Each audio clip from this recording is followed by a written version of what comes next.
वो magnetic field इसके साथ लिंक हुआ, इंक्रीजिंग मैग्नेटिक फील्ड लिंक होने के बाद इसमें मैग्नेटिक फ्लक्स जो लिंक हुआ है वो इंक्रीज होने लगा। अगर वो इंक्रीज होगा तो इसके अंदर आएगा इंड्यूस करंट, उसका डायरेक्शन बताया है लेंज रूल ने।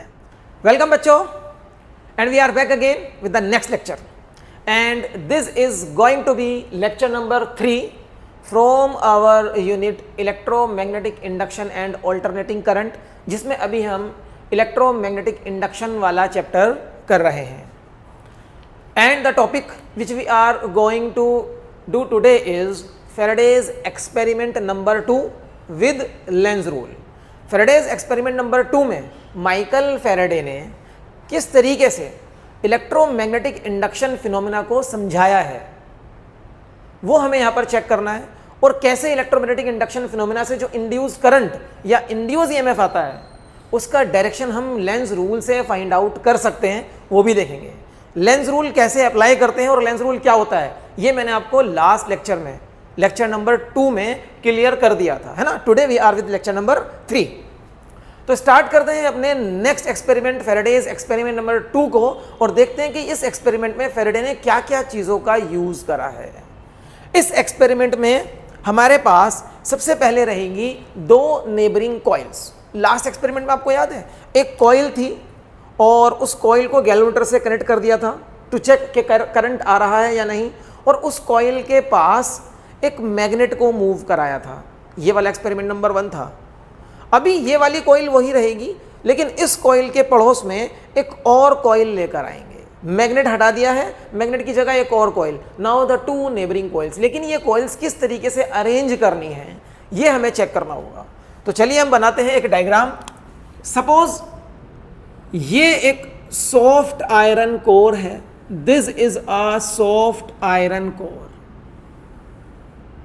इस ही कोर के ऊपर मैं अपनी दोनों कॉइल्स को वाउंड अप करूंगा। वन कॉइल इज दिस, इसके अंदर काफी सारे टर्न्स होंगे, large number of turns are there.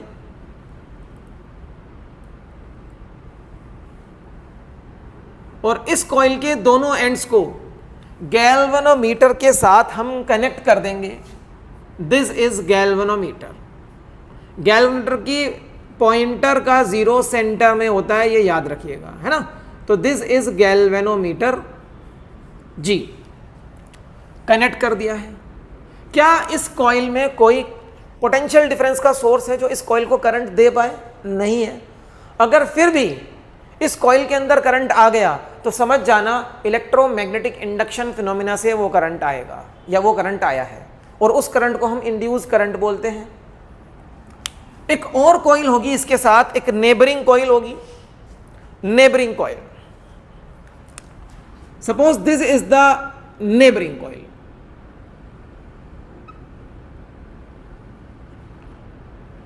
It is also having many number of turns.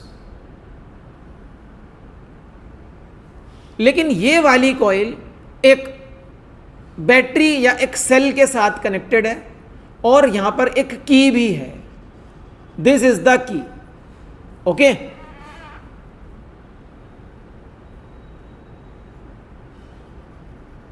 ये है key K, and this is a cell और अ बैटरी। एक सेल के साथ मैंने इसको कनेक्ट कर दिया। अभी की ओपन है, कोई करंट फ्लो नहीं करेगा। ये अरेंजमेंट है हमारे एक्सपेरिमेंट नंबर 2 के लिए जो फैराडे ने किया था। अब इस एक्सपेरिमेंट में हम आगे कैसे स्टेप्स करेंगे और ये एक्सपेरिमेंट कैसे हमें समझाएगा इलेक्ट्रोमैग्नेटिक इंडक्शन फिनोमेना को। तो सबसे पहला स्टेप इसमें आ जाएगा, स्टेप नंबर 1, की के इज जस्ट प्रेस्ड। इस की को बस अभी अभी प्रेस करा है, जस्ट प्रेस, अभी प्रेस करा है बस, जस्ट प्रेस्ड। तो अगर मैं इस की को जस्ट प्रेस कर दूं लाइक दिस, अभी जस्ट प्रेस्ड,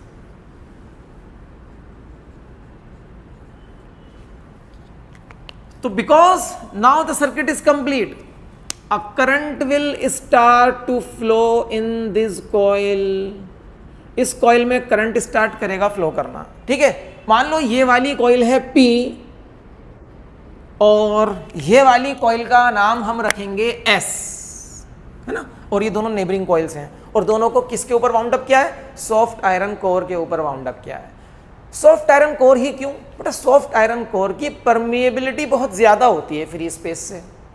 तो अगर आप किसी कॉइल के अंदर फ्री स्पेस की जगह एक आयरन की रॉड लगा दो लाइक दिस, तो अंदर वाला मटेरियल हाई परमिएबिलिटी वाला मटेरियल हो जाएगा, तो अब इसके अंदर मैग्नेटिक फील्ड और ज़्यादा हो जाएगा। ओके, तो सॉफ्ट आयरन कोर क्या काम करती है? ज़्यादा मैग्नेटिक फील्ड को लिंक करा देती है, ज़्यादा मैग्नेटिक फील्ड को लिंक करा देती है सॉफ्ट आयरन कोर। याद रखिएगा इस चीज़ को। That is why a soft iron core is used.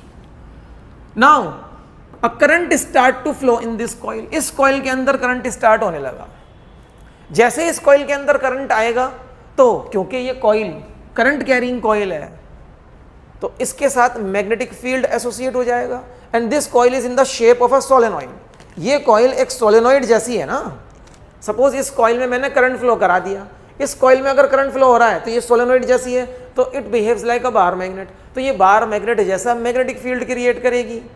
और ये मैग्नेटिक फील्ड क्योंकि एक और कॉइल पड़ोस में है, उस कॉइल के साथ इसका मैग्नेटिक फील्ड लिंक हो जाएगा।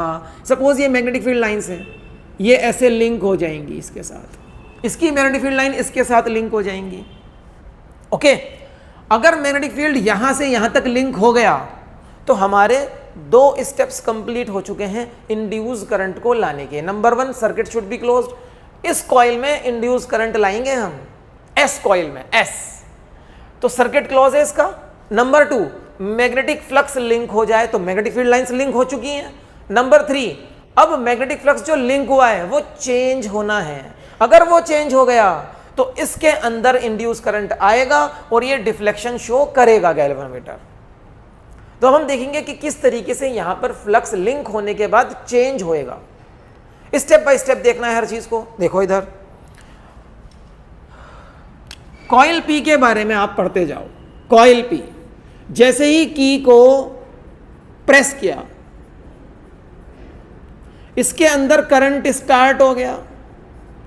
मान लो ये बैटरी इस कॉइल के अंदर 5 एम्पियर का करंट दे सकती है, तो क्या की प्रेस करते ही करंट की रीडिंग सीधा 5 होगी?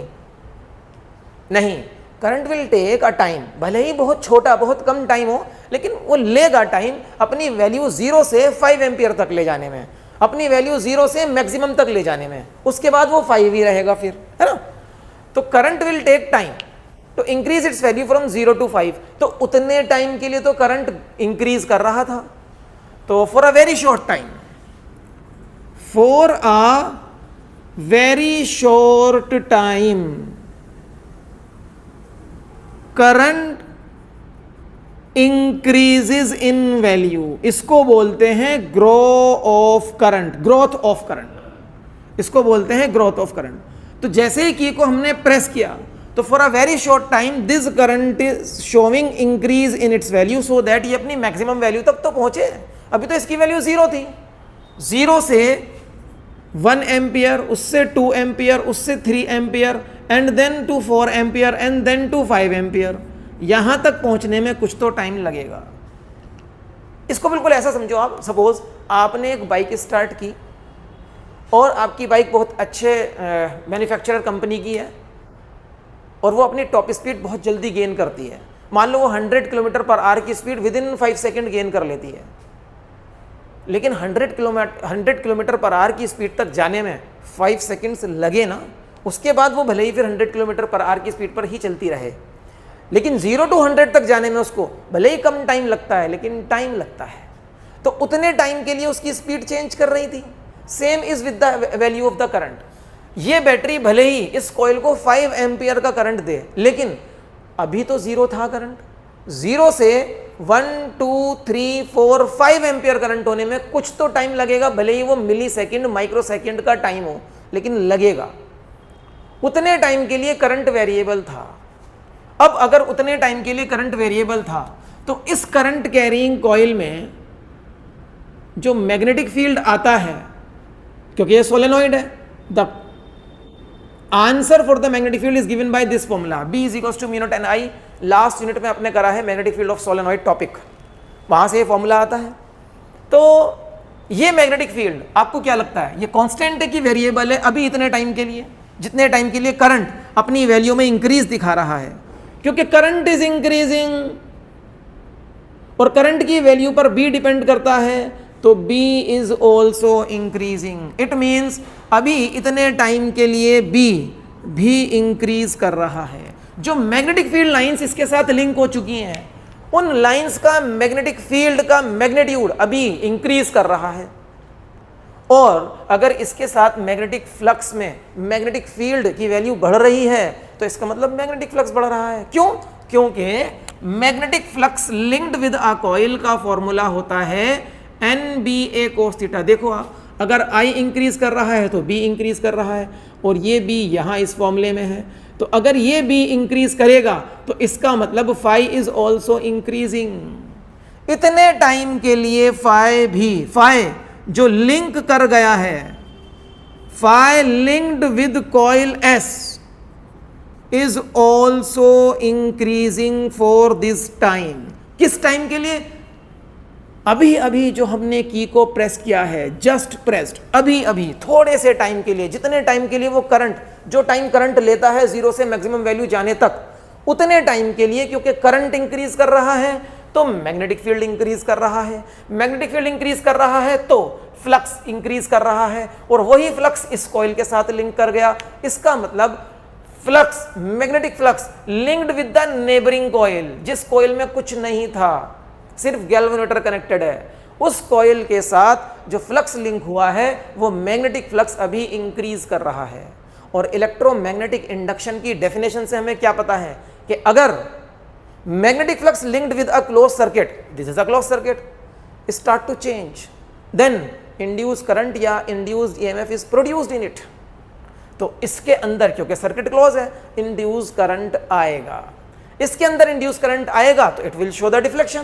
भाई गैल्वेनोमीटर के थ्रू करंट जाएगा तो गैल्वेनोमीटर तो बताएगा, galvanometer will show deflection. That is why in step 1 when की के is just pressed, momentarily deflection is produced in the galvanometer. Momentarily क्यों? मोमेंटरीली का मतलब क्या है? देखो मोमेंटरीली का मतलब है, सपोज ये गैल्वेनोमीटर का पॉइंटर है, this is the pointer of the galvanometer, zero पे लगा है, डिफ्लेक्शन आया और गया, यूं आया और वापस जीरो, पॉइंटर यूं जाएगा और यूं वापस आ जाएगा जीरो पे। इट मीन्स कि इंड्यूस करंट आया तो था लेकिन ओनली फॉर अ मोमेंट, सिर्फ एक लम्हे के लिए आया और गया। ऐसा क्यों हुआ? इट इज बिकॉज ये करंट बहुत कम टाइम के लिए इंक्रीज हुआ था, एक बार ये अपनी मैक्सिमम वैल्यू पर पहुंच गया फिर तो वैल्यू मैक्सिमम ही रहेगी। अब वैल्यू कांस्टेंट हो गई, वैल्यू कांस्टेंट हो गई तो अब ना तो B चेंज करेगा, B भी कांस्टेंट हो गया, B कांस्टेंट हो जाएगा तो फाई चेंज नहीं करेगा, वो भी कांस्टेंट हो गया। और इलेक्ट्रोमैग्नेटिक इंडक्शन फिनोमेना कहता है कि मैग्नेटिक फ्लक्स लिंक होने के बाद चेंज हो, कांस्टेंट ना रह जाए। अब क्योंकि वो कांस्टेंट हो गया है with after a very small time, तो अब उस टाइम के बाद ये इंड्यूस करंट हमें नहीं मिलेगा।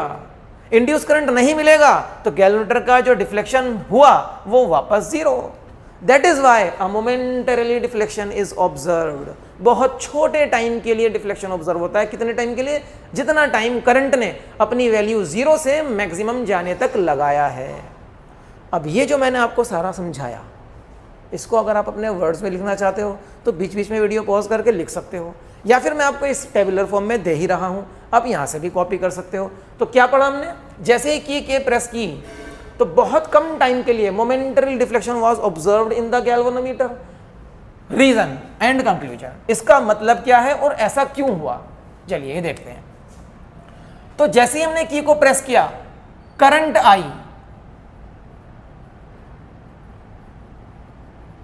स्टार्ट टू ग्रो, ग्रो मतलब इंक्रीज, करंट आई स्टार्ट करने लगा ग्रो करना, ये वाला current I in the primary coil, याद रखना पी मतलब प्राइमरी, ठीक है, इन द कॉइल पी, ये हुआ है कॉइल पी में।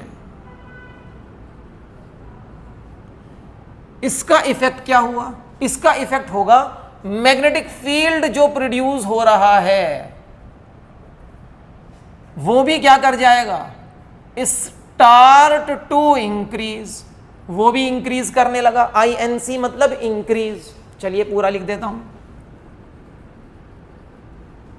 इसका इफेक्ट क्या होगा, क्योंकि मैग्नेटिक फील्ड से ही यहां पर फ्लक्स आया, मैग्नेटिक फ्लक्स जिसका फॉर्मूला है NBA cos थीटा, ये भी क्या हो जाएगा, it also start to increase and this flux is linked with coil S. Hence, induced current is produced in neighboring coil S. ये neighboring वर्ड बहुत इंपॉर्टेंट है, दोनों कॉइल पास पास रहेंगी. In neighboring कॉइल S, और इसी की वजह से क्या आया था, मोमेंटेरली डिफ्लेक्शन आया था, इसी वजह से मोमेंटेरली डिफ्लेक्शन आया था. This was the reason for momentarily deflection. तो according to electromagnetic induction phenomena सब चीजें हो रही हैं. करंट इंक्रीज हुआ जिससे मैग्नेटिक फील्ड इंक्रीज हुआ, जिससे मैग्नेटिक फ्लक्स इंक्रीज हुआ, वही मैग्नेटिक फ्लक्स उसके साथ लिंक हुआ. तो क्योंकि अब नेबरिंग कॉइल में मैग्नेटिक फ्लक्स लिंक होने के बाद चेंज हो रहा है, तो इंड्यूस करंट आएगा. इंड्यूस करंट आएगा तो वो डिफ्लेक्शन दिखाएगा, लेकिन वो था मोमेंटरीली, क्योंकि एक मोमेंट के बाद ही वो करंट कांस्टेंट हो गया, मैग्नेटिक फील्ड कांस्टेंट हो गया, फ्लक्स कांस्टेंट हो गया, फ्लक्स ने चेंज करना बंद कर दिया, तो इंड्यूस करंट बनना भी बंद हो गया. यहां से एक चीज समझ में आती है कि इंड्यूस करंट सिर्फ तब तक ही बनता है, very important words, induce current सिर्फ तब तक ही बनता रहता है जब तक उसके साथ लिंक्ड मैग्नेटिक फ्लक्स चेंज होता रहता है. किसी कॉइल में इंड्यूस करंट सिर्फ तब तक ही बनता रहता है जब तक उस कॉइल के साथ लिंक्ड मैग्नेटिक फ्लक्स चेंज होता रहता है. ऐसा नहीं कि आपने 2-3 सेकंड के लिए तो मैग्नेटिक फ्लक्स को चेंज करवाया और फिर आप चाहो कि 2-3 घंटे तक करंट आता रहे ना.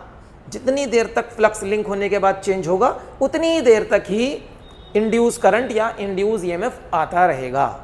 This is very important point over here. Okay, चलिए अब पढ़ते हैं अपने सेकंड स्टेप की तरफ. सेकंड स्टेप, अब सेकंड स्टेप में हम देखेंगे कि अच्छा यहां से आपको ये कुछ कॉपी करना है क्या, कॉपी कर सकते हो, ठीक है, क्योंकि मैंने अच्छे से समझाया है. चलिए आगे. सेकंड स्टेप है मेरा सेकंड स्टेप. सेकंड स्टेप में हम इस की को प्रेस्ड ही रखेंगे. Now the key is kept pressed. ये सेकंड स्टेप पे आ गए हम. ओके, की के केप्ट प्रेस्ड. अब ये प्रेस्ड ही रही तो करंट तो अपनी मैक्सिमम वैल्यू तक पहुंच चुका है. फॉर एग्जांपल वो हमने 5 एम्पियर ली थी, तो करंट मैक्सिमम वैल्यू तक अगर पहुंच चुका है, इट मींस अब यहां आ जाओ, क्योंकि करंट अपनी मैक्सिमम वैल्यू पर पहुंच चुका है. करंट मैक्सिमम है मतलब कांस्टेंट हो गया है, इसका मतलब मैग्नेटिक फील्ड भी कांस्टेंट हो गया है, इसका मतलब मैग्नेटिक फ्लक्स जो लिंक हुआ वो भी कांस्टेंट हो चुका है. फ्लक्स अगर कांस्टेंट है तो no induced current is observed, no induced current. इसका मतलब क्या हुआ, नो डिफ्लेक्शन. अब कोई डिफ्लेक्शन नहीं आएगा. इट मीन्स सेकेंड स्टेप की कहानी है कि अगर आप इस की को प्रेस्ड ही रखो, अब प्रेस्ड ही रखो, शाम तक प्रेस रखो, कोई दिक्कत नहीं है, शाम तक कुछ नहीं होने वाला, अब कोई करंट नहीं आने वाला. Key K kept pressed, no deflection. Deflection तो एक मोमेंट के लिए आया, उसके बाद कोई डिफ्लेक्शन नहीं आ रहा है. क्यों, क्योंकि अब करंट कांस्टेंट हो चुका है, ना तो बी चेंज होगा ना फाई चेंज होगा. फाई चेंज नहीं होगा तो पड़ोसी कोइल के साथ जो मैग्नेटिक फ्लक्स लिंक तो हो गया लेकिन चेंज नहीं हो रहा, भले ही वो मैक्सिमम हो चुका है. ये फाई कांस्टेंट है और मैक्सिमम है अभी इस केस में, क्योंकि करंट की वैल्यू मैक्सिमम चल रही है, लेकिन उसका फाई का मैक्सिमम वैल्यू किसी काम का नहीं है अगर वो चेंज नहीं होगा. Important is magnetic flux link होने के बाद चेंज हो, तभी इंड्यूस करंट या इंड्यूस ईएमएफ आता है. तो इस बार कोई डिफ्लेक्शन नहीं है क्योंकि कोई इंड्यूस करंट नहीं था. अब हम बढ़ेंगे धीरे धीरे अपने थर्ड और फाइनल स्टेप की तरफ. थर्ड स्टेप, अब हमने इस की को, की के इज जस्ट रिलीज्ड. अब इस की को बस अभी अभी रिलीज कर दिया है, मतलब स्विच ऑफ कर दिया है, अभी अभी ये कर दिया मैंने इसको स्विच ऑफ। की के इज जस्ट रिलीज्ड। अब हम आएंगे अपने नेक्स्ट स्टेप की तरफ। की के is just released. This is step number 3। ये थर्ड स्टेप है। की के इज जस्ट रिलीज्ड। जैसे ही मैंने की को रिलीज किया तो अभी जो ये करंट अपनी मैक्सिमम वैल्यू पर था, क्या ये की को रिलीज करते ही जीरो हो जाएगा? It will take some time. It will take some time, yes it will take some time. फिर से बाइक के एग्जांपल आओ। अगर आपने बाइक को 100 किलोमीटर पर आवर की स्पीड पर ले ही आए हो और अब काफ़ी देर से 100 की स्पीड पर आप उसे लगातार चला रहे थे, लेकिन आपको लगा सामने कुछ ऑब्स्टेकल है, ब्रेक लगाना पड़ेगा वरना एक्सीडेंट हो सकता है, तो क्या ब्रेक लगाते ही बाइक रुक जाती है? ब्रेक लगाया और 100 से 0 आ जाएगी विद इन नो टाइम? नहीं ना। जैसे ही ब्रेक लगाओगे तो अब उसकी स्पीड 100 से 90 से 80 से 70 60 40 30 होते हुए 20 10 0 पर पहुंचेगी। It will take some time. भले ही उसको 5-10 सेकंड लगे, लेकिन उसको टाइम लगेगा रुकने में। स्पीड 100 से 0 एकदम से नहीं आई। वैसे ही आपने भले ही इस सर्किट को स्विच ऑफ कर दिया हो, क्योंकि अभी करंट अपनी मैक्सिमम वैल्यू पर था, तो उसे 0 पर आने में कुछ टाइम लगेगा, चाहे वो time millisecond, microsecond या नैनो सेकेंड का ही क्यों ना हो। It will take some time. तो अभी जो करंट 5 एम्पियर पे चल रहा था उसे वापस आने में कुछ टाइम लगेगा। तो व्हेन की के इज जस्ट रिलीज्ड, की के को अभी अभी हमने रिलीज कर दिया, मतलब स्विच ऑफ कर दिया है पी कॉइल वाली की को। तो करंट आई जो अभी अपनी मैक्सिमम वैल्यू पर था, for a very short time current start to decrease, वो डिक्रीज करने लगेगा। इसको बोलते हैं डिके ऑफ करंट। अब वो डिके करेगा, मतलब कम होगा, मतलब उसकी वैल्यू अपनी मैक्सिमम वैल्यू जो 5 एम्पियर मान लो थी, उससे 4, उससे 3, उससे 2, उससे 1, उससे 0 पहुंचने में it will take some time.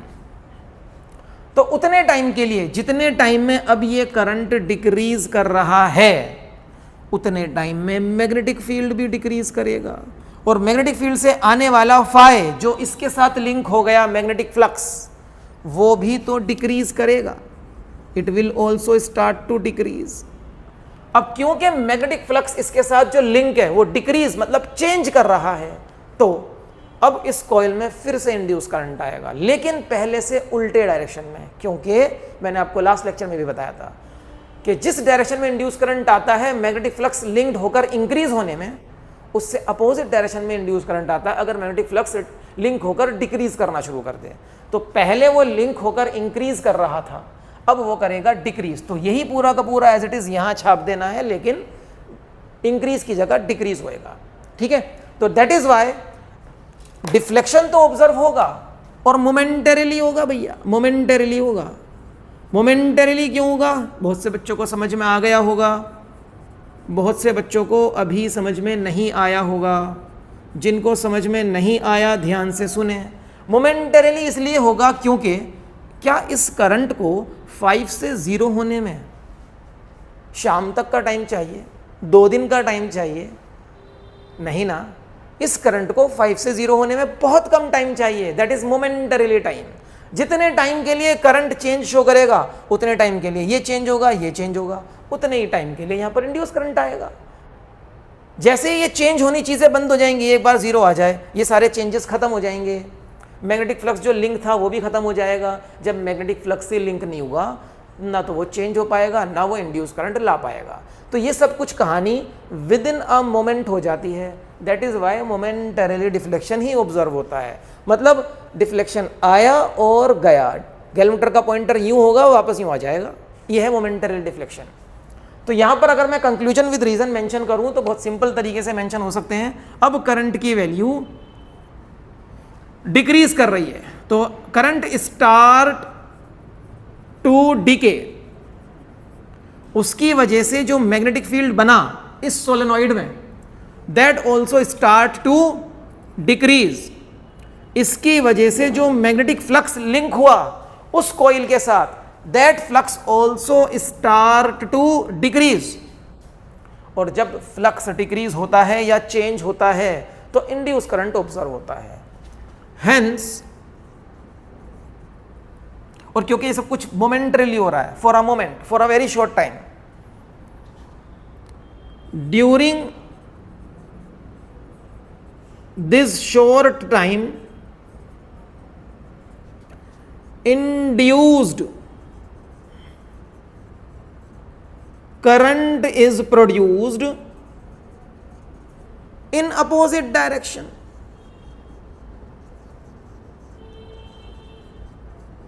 उसी वजह से momentary deflection was observed in opposite direction, in opposite direction, पहले से उल्टा डायरेक्शन था। अब बात करेंगे हम कि इंड्यूस करंट तो आ गया लेकिन किस डायरेक्शन में आया, इसकी बात करेंगे। उसके लिए लगता है लेंज रूल, लेकिन उससे पहले आपको क्या करना है, अभी यहाँ वीडियो पॉज कीजिए, जितना अभी तक समझा दिया है उन सब चीज़ों को अपने नोट्स में मेंशन कीजिए, मेंटेन कीजिए। Notes making is very very important. आपको मैं पहले भी बता चुका हूँ, जिन बच्चों ने पहले वाले लेक्चर्स, इलेक्ट्रोस्टैटिक्स वाले लेक्चर्स छोड़ रखे हैं, ध्यान से सुने बेटा, नोट्स मेकिंग बहुत इंपॉर्टेंट है। अगर आप अपने रजिस्टर में अपने नोट्स मेंटेन करते हो तो यही नोट्स से आप रिवीजन करोगे अपने प्री बोर्ड एग्ज़ाम्स का, अपने बोर्ड के एग्ज़ाम्स का। मुझे बताओ, आप फिज़िक्स का सिलेबस, इतना सारा सिलेबस, जब एग्ज़ाम से 2 दिन पहले का दिन होंगे, चल रहे होंगे, तो क्या उस टाइम आप अपने दोस्त के घर जाकर उससे रजिस्टर मांगोगे फिज़िक्स रिवाइज करने के लिए, या अपना रजिस्टर जिसमें आपने खुद लिख कर नोट्स बनाए हैं उससे रिवीजन करना बेटर रहेगा? हमारे खुद के लिखे गए नोट्स हमारे सबसे अच्छे दोस्त होते हैं हमारे एग्ज़ाम्स के लिए, याद रखना। किसी अच्छे से अच्छे दोस्त का रजिस्टर किसी काम नहीं आने वाला है। अपने नोट्स खुद बनाओ, वीडियो को पॉज करो, फिर मिलते हैं आगे। सो आई होप आपने यहाँ तक के नोट्स मेंटेन कर लिए हैं। आगे बढ़ें। अब हम देखेंगे लेंज रूल के अकॉर्डिंग चीज़ें कि डायरेक्शन ऑफ करंट क्या होगा। अभी तक हमने डायरेक्शन ऑफ करंट मेंशन नहीं किया है, तो डायरेक्शन ऑफ करंट देखेंगे पहले इस वाले स्टेप में। फर्स्ट इन दिस स्टेप देखिए इधर, लेंज रूल क्या कहता है? लेंज रूल बोलता है कि डायरेक्शन ऑफ इंड्यूस करंट या direction of induced EMF is such that it opposes the cause of its own production. जिस वजह से आया है उसी वजह को अपोज करता है। पूरे गद्दारी वाले काम इसके हैं, जिससे बने हैं उसी को खत्म कर देंगे, है ना। देखो यार, अब आप देखो बेसिक रीजन क्या है यहां पर इंड्यूस करंट के आने का। बेसिक रीजन है कि ये करंट स्टार्ट हो गया इंक्रीज करना, जिसकी वजह से मैग्नेटिक फील्ड भी इंक्रीज कर रहा है। अब ये वाला मैग्नेटिक फील्ड, ये मैग्नेटिक फील्ड लाइंस मैंने बनाई है यहां पर। इस मैग्नेटिक फील्ड का कौन सा पोल है इधर? कौन सा पोल है इधर? इधर करंट चल रहा है क्लॉकवाइज, तो इधर है साउथ पोल। चलिए, मुझे पता चल गया इधर साउथ पोल है, एस लिख दिया मैंने यहां, इधर साउथ पोल है, ठीक है। और ये साउथ पोल की स्ट्रेंथ बढ़ती जा रही है। देखो ये लिखा बी के आगे इंक्रीजिंग, मैग्नेटिक फील्ड बढ़ता जा रहा है तो साउथ पोल की स्ट्रेंथ बढ़ती जा रही है। साउथ पोल की स्ट्रेंथ बढ़ती जा रही है, इसका मतलब इसको अपोज करना है। ये तो बेसिक रीजन है। उसके अंदर इंड्यूस करंट आने का बेसिक रीजन है कि ये करंट की वैल्यू इंक्रीज कर रही थी, जिसकी वजह से मैग्नेटिक फील्ड इंक्रीज कर रहा है। मतलब साउथ पोल इंक्रीज कर रहा है अपनी स्ट्रेंथ में। साउथ पोल की स्ट्रेंथ को बढ़ने से रोकना पड़ेगा। अब इंड्यूस करंट सोचेगा कि कैसे फ्लो करूं कि साउथ पोल को बढ़ने से रोका जाए स्ट्रेंथ में, तो क्या होगा? इसको रोकने के लिए साउथ पोल ही लाना पड़ेगा। एक और साउथ पोल अगर यहां बन जाए तो ये वाला साउथ पोल इस वाले साउथ पोल को अपोज करेगा, रिपेल करेगा, और इसकी स्ट्रेंथ को बढ़ने से रोकेगा। तो इट मीन्स यहां पर अगर साउथ पोल होगा तो यहां नॉर्थ पोल होगा। देखो ये कॉइल मुझे इधर से शो की गई है ना, तो इस वाले टर्न में करंट का डायरेक्शन एंटी क्लॉकवाइज होना चाहिए। एंटी क्लॉकवाइज करंट का डायरेक्शन अगर होगा लाइक दिस, तो ये करंट घूम के ऐसे आएगा और ये करंट इस एस कॉइल में x टू y जा रहा है थ्रू द गैल्वेनोमीटर, ऐसे। तो इसमें डिफ्लेक्शन हो गया इधर। अभी ये हुआ है स्टेप नंबर 1 का explanation for the direction of induce current. ऐसे जा रहा है करंट थ्रू द गैल्वेनोमीटर, है ना, फ्रॉम x टू वाई, ऐसे जा रहा है करंट। ये करंट यूं गया और फिर यूं घूम के जाएगा, फिर यूं जाएगा, ऐसे चलता रहेगा। कब तक? कब तक? बहुत कम टाइम के लिए, जब तक ये करंट ग्रो करता रहेगा तब तक, इतनी देर के लिए होगा बस ऐसा। ठीक है, चलो हो गया करंट मैक्सिमम, इंक्रीज होके हो गया मैक्सिमम। अब कोई डिफ्लेक्शन नहीं है, अब ये वापस जीरो, डिफ्लेक्शन हुआ और जीरो, जीरो हो गया। ठीक, अब थर्ड स्टेप का एक्सप्लेनेशन कि यहां पर करंट का डायरेक्शन क्यों रिवर्स हुआ। अब सुनते हैं इसकी कहानी को। अब ये करंट डिक्रीज करना शुरू करेगा, ये करंट डिक्रीज करना शुरू करेगा, है ना। अगर ये करंट डिक्रीज करना शुरू करेगा तो सब चीजें डिक्रीज होना शुरू हो जाएंगी। फ्लक्स भी जो लिंक हुआ था वो भी डिक्रीज होगा, मतलब इस साउथ पोल की स्ट्रेंथ नीचे जाएगी, कम हो जाएगी। साउथ पोल की स्ट्रेंथ कम हो रही है। अब कॉइल एस देखेगा कि कॉइल एस में जो इंड्यूस करंट आया वो देखेगा, अच्छा साउथ पोल की स्ट्रेंथ नीचे जा रही है, इसको कम नहीं होने देना, इसको कम नहीं होने देना। मतलब यहां पर उसको साउथ पोल को कम नहीं होने देना, उसकी हेल्प करेगा जाके north pole. North pole will attract the south pole, तो यहाँ पर मैग्नेटिक फील्ड लाइंस और ज़्यादा हो जाएंगी अब। ठीक है, तो अगर इधर नॉर्थ बनेगा तो इधर साउथ बनेगा, और इधर साउथ बनेगा तो इधर से मैं देखूंगा डायरेक्शन ऑफ करंट हो जाएगा इस वाले लूप में क्लॉकवाइज। तो ऐसे करंट ऐसे करता हुआ हर लूप से निकल के जाएगा और करंट का डायरेक्शन हो जाएगा ऐसे, ऐसे, और ये जाएगा ऐसे। तो डिफ्लेक्शन हो जाएगा इधर, और ये है मेरा स्टेप नंबर 3। लेकिन for a very small time. कितना टाइम बेटा? जितना टाइम इस करंट को अपनी मैक्सिमम वैल्यू से जीरो आने में लगा, बस उतना टाइम, है ना, उतने टाइम के लिए हुआ है।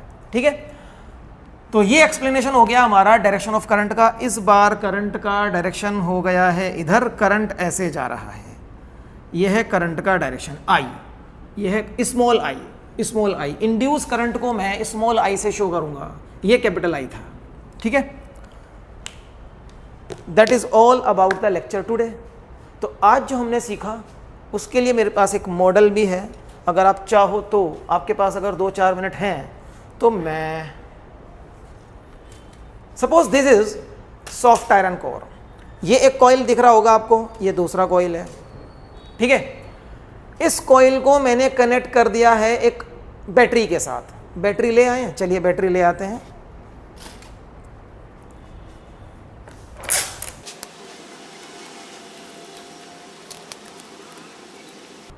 दिस इज द बैटरी, ये हमारी coil P and this coil, this is S, ये नेबरिंग कॉइल है। इसके दोनों टर्मिनल्स को भी कनेक्ट कर देते हैं with the help of galvanometer. Galvanometer तो हमारे पास है नहीं, लेकिन हम इसको ऐसे ही कनेक्ट कर देंगे।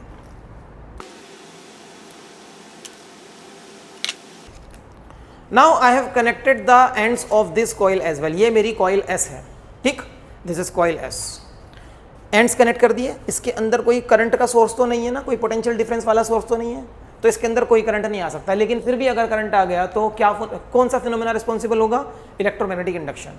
अब जैसे ही मैंने इस बात, देखो अभी यहाँ पर गैप है, ध्यान से देखो यहाँ पर गैप है, अभी ये कनेक्टेड नहीं है। अब जैसे ही मैं इसको की को प्रेस करूंगा, सपोज ये मेरा की का अरेंजमेंट है, मैंने प्रेस कर दिया। जैसे ही मैंने की को प्रेस किया, प्रेस करूंगा तो यहाँ पर अगर गैल्वेनोमीटर होगा तो that galvanometer will show the deflection for a moment. Press करते ही इस कॉइल में क्या होगा? इस कॉइल में current will start to increase. जैसे इस कॉइल में current will start to increase तो इस कॉइल का मैग्नेटिक फ्लक्स भी विल स्टार्ट टू इंक्रीज। इस कॉइल का मैग्नेटिक फ्लक्स, मैग्नेटिक फील्ड जो इंक्रीज हो रहा है, क्योंकि ये एक नेबरिंग कॉइल है बिल्कुल इसके पास, तो इसका मैग्नेटिक फील्ड इस कॉइल के साथ लिंक हो गया और मैग्नेटिक फील्ड बढ़ता जा रहा है। तो वो मैग्नेटिक फील्ड इसके साथ लिंक हुआ, इंक्रीजिंग मैग्नेटिक फील्ड लिंक होने के बाद इसमें मैग्नेटिक फ्लक्स जो लिंक हुआ है वो इंक्रीज होने लगा। अगर वो इंक्रीज होगा तो इसके अंदर आएगा इंड्यूस करंट। उसका डायरेक्शन बताया है लेंज रूल ने। लेंज रूल ने क्या बताया कि अगर यहां पर साउथ पोल बना है और उस साउथ पोल की स्ट्रेंथ इंक्रीज हो रही है तो ये भी साउथ पोल बनाएगा उसकी स्ट्रेंथ को अपोज करने के लिए। क्यों? क्योंकि induce current flows in such a direction it opposes the cause of its own production, ये रूल है। तो ये भी साउथ पोल बनाएगा। अगर ये यहाँ पर साउथ पोल बनाएगा तो ये यहाँ पर नॉर्थ पोल बनाएगा। कैसे पता चला मुझे? देखो ये डायग्राम हमें इधर से शो किया गया है। कैसे पता चला? क्योंकि यहाँ पर ये वाला सर्कल बना है, इधर सर्कल नहीं शो करा, तो मुझे ये डायग्राम इधर से ऐसे देखना है, लाइक दिस। जब मैं इसको ऐसे देखूंगा, ये लो,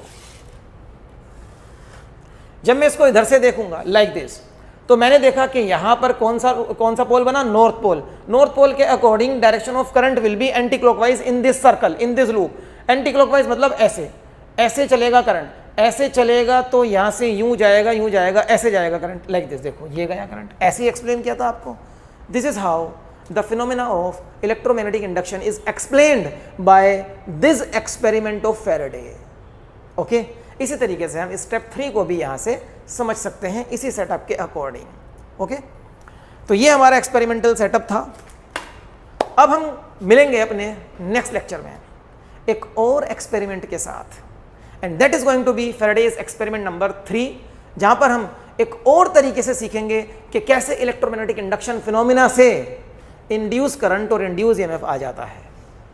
तो अभी के लिए हम अपने लेक्चर को रोकते हैं यहीं पर, मिलेंगे नेक्स्ट लेक्चर में। Till then bye bye.